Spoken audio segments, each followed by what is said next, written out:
Nasira eh. Oh no!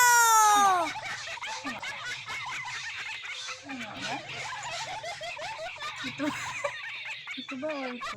Hello po, ayan, dumating na sa wakas ang aking tripod. Tama ba tripod or hindi? At ayan nga, umaandar ang aking paging katutubo at pagkaigno. Uy, naisipan ko ang bumili nito dahil nga nahihirapan ako minsan kung saan ko ibutang. At yun na nga po, nangangarap ako at hayaan nyo na lang ang aking pangarap. At sa wakas nga, napuksa na ng Angelique. Sige Angelique, magpakasawa ka sa kakabukas. At yun na nga po, habang binubuksan ko ay umiikot-ikot ng aking mga utak. At ang sabi ko naman, paano ko to gagawin at ano ito? At ayan na nga, binubuksan ko na ang kanilang ina. At yun na nga po, natutuwa ako habang binubuksan ko. Sabi ko nga sa sarili ko, sayang ang pera ko. Kung pinambili ko pa ng pagkain, ay nako, madudumi ko pa.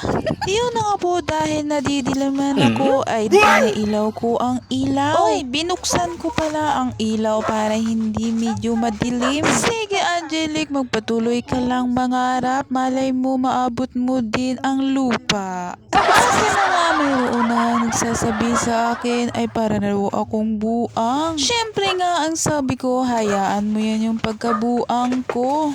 Yung ginagawa ko na pagbibideo ng aking sarili ay para mayroon akong maalala kapag matanda na ako. At para naman makalimutan ko na wala akong utak. Oy! Ay wala palang laman ng aking utak o hindi matalino. Sabi ko nga kahit sa papano, ito na lang ang aking kaligayahan. Lahat na lang kasi ay nakikita sa akin, pati yung aking kabubuhan. Minsan nga kapag sinasabihan nila ako ay nako, hindi ko maiwasang umiyak. Tipong puso ko ay parang tinutusok at binibiak. Dahil nga sa sobrang inis ko ay lalo kong binibiak. Para sa pagbalik nila ay hindi nabuo. Uy, hindi ko na nga alam kung anong gagawin ko. Ginagawa ko na ang sarili ko nga minsan na parang tanga. At hanggang naisipan ko ay gagawin ko ay mag-video-video na lang ako or mag-TikTok. Kaysa nga mga pitbahay ay wala pa akong mapala dun. At yan na nga po, magbabalik na ako sa aking kinukilikot. Uy! Kinukulikot pala. Kinukulikot. Tama pa ba ang aking mga pinagbabanggit? At ayun na nga po, dahil sa sobra kong talino dyan sa kakakulikot ko ay hinila ko na lang. Yung una nga ang sabi ko, ba't ang baba? Yun pala, mayroon pang kahabaan ng kanyang paa. Matangkad rin pala kapag buksan mo ang tatlong paapaan niya. Tatlong paapaan naman, Diyos ko. At yan nga po, habang binubuksan ko at pinapahaba ang kanyang paa, ang puso ko ay ang bilis na ng tibok niya. Ay nako, ba't ang hilig ko na magnya? Natatakot kasi ako, baka kasi mabali. Nakatangkad, o diba? Mayroon na akong shalala! Then, guys, nababali mo yun si Angelique. Charat! At ayan na nga kuho, kinuha ko na po yung cellphone ko at ibinutang ko na doon. Ang kaso nga hindi ko alam at parang maluwag man siya at parang umiikot. Kinakabahan tuloy ako ilagay ang aking cellphone at baka mag-thumbnail. At yan na nga, sa kagagawa ng kabuangan ko ay yung kamera ay halos sa mukha ko na.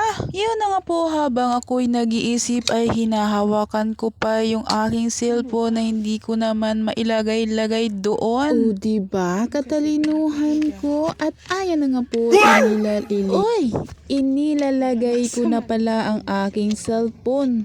Kaso nga, ayan, tinatanggal ko talaga siya. Ayan. Tangkad na. Tapos, gumagalaw eh. At sa wakas nga nailagay ko na, kaso nga ay parang umiikot o gumagalaw. Hala, sige, kulikot pa more. Ayan nga, talagang iniikot-ikot niya talaga. Yan na nga po, talagang gumagalaw siya. Hindi ko alam kung paano ko mapatino. Hindi talaga ako sumusuko basta hindi ko siya maipagalaw. Yun pala ay meron palang pinipihit doon para ihigpit at hindi gagalaw. Kaso nga yung nalaman ko na ay yung wala ng video at hinigilan ko na mag-video. Nagpapahiya lang ako. Yan nga yung mapatino ko siya ay meron lang akong inilagay diyan at ayan na nga po. At hanggang dito na lang ang aking video. Bye-bye!